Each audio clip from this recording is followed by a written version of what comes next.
আজ আপনাদেরকে বলবো আমার জীবনের প্রথম অনেক বড় একটা কষ্ট পেয়েছি এক বুড়িমার কথা শুনে, যা শুনলে আপনাদের চোখের জল ধরে রাখতে পারবেন না।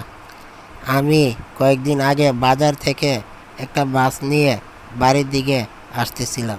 এমন সময় রাস্তার মধ্যে ওই বুড়িমা আমাকে বলল, বাবা, এই মাছের নাম কি?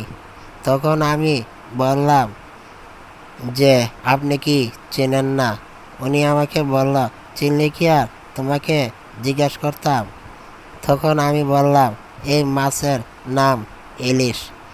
আচ্ছা বুড়িমা, আপনি কি কতদিন ধরে এই মাছ দেখেন না?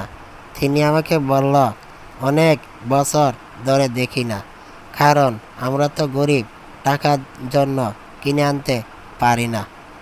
তখন ওনার কথা শুনে আমার চোখের জল